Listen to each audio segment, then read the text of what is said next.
नमस्कार, न्यूज़ 18 में आपका बहुत बहुत स्वागत है। मैं हूं आपके साथ रुंझुन कोहली। आज हम आपको जम्मू कश्मीर की 10 बड़ी खबरें आपके सामने रखेंगे। जम्मू कश्मीर के चप्पे चप्पे पर चल रही हर हलचल आपके सामने लेके आएंगे।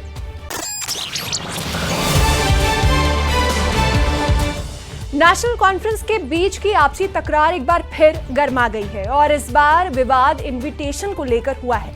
नेशनल कॉन्फ्रेंस ने वर्किंग कमेटी की बैठक का आयोजन किया, लेकिन इस बैठक में आगा रोहिल्ला को न्योता नहीं दिया गया। ये बैठक इंटरनल अफेयर्स और बजट जैसे मुद्दों पर चर्चा करने के लिए आयोजित की गई थी। सीएम उमर और डॉक्टर फारूक अब्दुल्ला की अध्यक्षता में इस बैठक का आयोजन हुआ, जिसमें नेशनल कॉन्फ्रेंस के तमाम नेता बैठक में मौजूद रहे, लेकिन आगा रोहिल्ला यहां से गायब थे। इस पूरे विवाद में आगा रोहिल्ला ने बताया कि उनको इस बैठक की जानकारी मीडिया से ही मिली और उन्हें इस बैठक में बुलाया ही नहीं गया था। मुझे नहीं पता कि कौन सी मीटिंग चल रही है, किस हवाले से मीटिंग चल रही है। अगर वर्किंग कमेटी की मीटिंग चल रही है तो मैं वर्किंग कमेटी का परमानेंट मेंबर हूँ। 2002 से लेके आज तक पहली बार हुआ है कि मुझे इस मीटिंग का इनविटेशन नहीं मिला है। अगर वर्किंग कमेटी की मीटिंग चल रही है, मैंने आप एक दोस्तों के जरिए सुना कि कोई मीटिंग चल रही है। उधर नेशनल कॉन्फ्रेंस की मीटिंग को लेकर बीजेपी ने भी सवाल उठाए हैं। नेता प्रतिपक्ष सुनील शर्मा ने कहा कि इस मीटिंग में जो नेशनल कॉन्फ्रेंस के भीतर लड़ाई चल रही है उस पर चर्चा होगी। साथ ही उन्होंने कहा कि आगा रोहिल्ला ही नहीं बल्कि नेशनल कॉन्फ्रेंस में कई और रोहिल्ला भी हैं जिनमें लड़ाई चल रही है। वही ना अंतर कला इन फाइटिंग अंदर की लड़ाई, आगा रोहिल्ला जैसे बहुत रोहिल्ला इनके अंदर लड़ाइयां लड़ रहे हैं, उस पे डिस्कशन होगी। यहाँ पे कोई रेजोल्यूशन नहीं पास होना है कि जम्मू कश्मीर की बेबूदी के लिए हम तरक्की के लिए काम करेंगे, इसलिए हमारे लिए कोई इंपॉर्टेंट नहीं है national Conference. Shri Mata Vaishno Devi medical college में एडमिशन को लेकर शुरू हुए विवाद पर विरोध प्रदर्शन जारी है। सड़कों पर उतरकर प्रदर्शन किए जा रहे हैं। इसी कड़ी में एक बार फिर से कई हिंदू संगठन सड़कों पर उतरे हैं। बजरंग दल के प्रदर्शन के बाद आज शिवसेना भी सड़कों पर प्रदर्शन कर रही है। हिंदू संगठनों ने चेतावनी दी है कि अगर अलॉटेड सीटें कैंसिल ना हुई तो बड़ा आंदोलन होगा। बताया जा रहा है कि श्री माता वैष्णो देवी मेडिकल कॉलेज में 50 सीटें जो है वो हिंदुओं के लिए नहीं है, वो गैर हिंदुओं के लिए है और बाकी जो सीटें हैं वो हिंदू और अन्य दलों के लिए है। श्राइन बोर्ड को एक लिस्ट आई, भाई ये MBBS पहले हम क्लास खोल रहे हैं, ये बच्चे हमने भर्ती कर रहे हैं। श्राइन बोर्ड ने क्या करना था, लेकिन श्राइन बोर्ड को भी एक रिप्रेजेंटेशन बोपी को देनी चाहिए थी कि भाई ये बच्चे धार्मिकता के आधार पर यहाँ दाखिल हो सकते और इसलिए इनको धार्मिकता को भंग करने का प्रयास किसी को नहीं होना चाहिए। मैं श्रीमान उपराज्यपाल जी, आपके पास लॉ एंड ऑर्डर है, ACB का कोई व्यक्ति बैठाओ, उन लोगों को पकड़ करके जेलों के अंदर बंद करो जिसने हिंदू और मुसलमान को लड़ाने का प्रयास कर। Shri Mata Vaishno Devi medical institute of excellence की एडमिशन लिस्ट को लेकर चल रहे विवाद पर कांग्रेस के सीनियर नेता नम्रता शर्मा ने न्यूज़ 18 से खास बातचीत की। नम्रता शर्मा ने बताया और ये आरोप लगाया कि सुनील शर्मा मुद्दे का हल नहीं चाहते हैं बल्कि जम्मू कश्मीर के लोगों को आपस में लड़वाना चाहते हैं, जबकि ये विवाद आसानी से सुलझाया जा सकता है।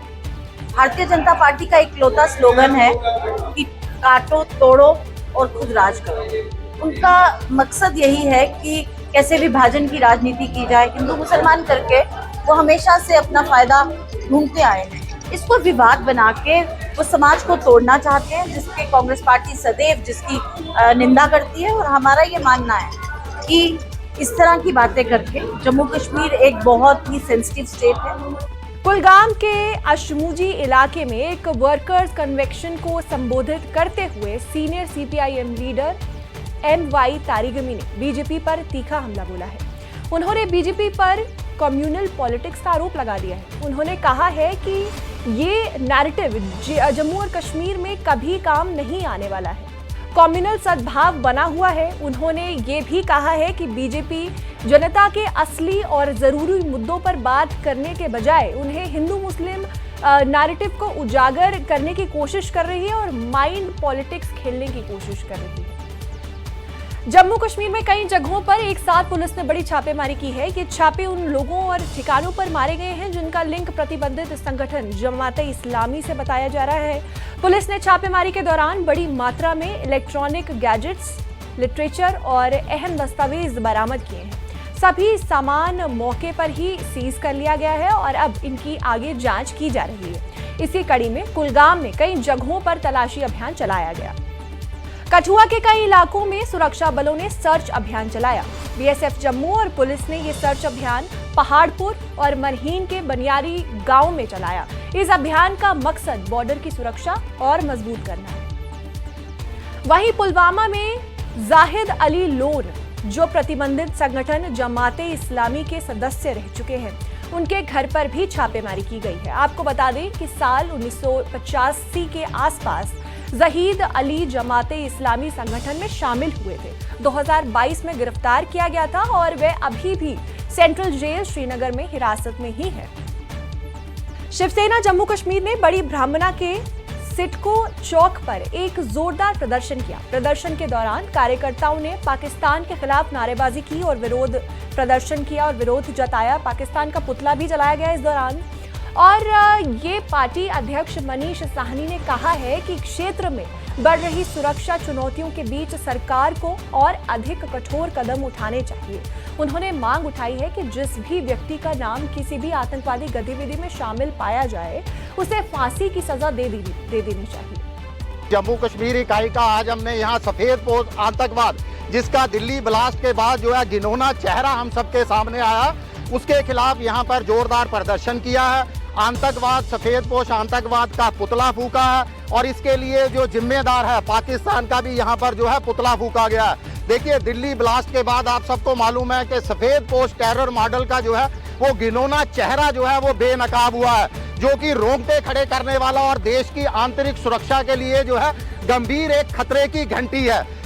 बड़गांव में tourist taxi stand union association का चुनाव हो चुका है। ये चुनाव लेबर डिपार्टमेंट के अधिकारियों की मौजूदगी में हुए, जिसमें जहूर अहमद सोफी को प्रेसिडेंट, निसार अहमद वानी को वाइस प्रेसिडेंट, नसीर अहमद डार को जनरल सेक्रेटरी और लतीफ अहमद डार को अकाउंटेंट चुना गया है।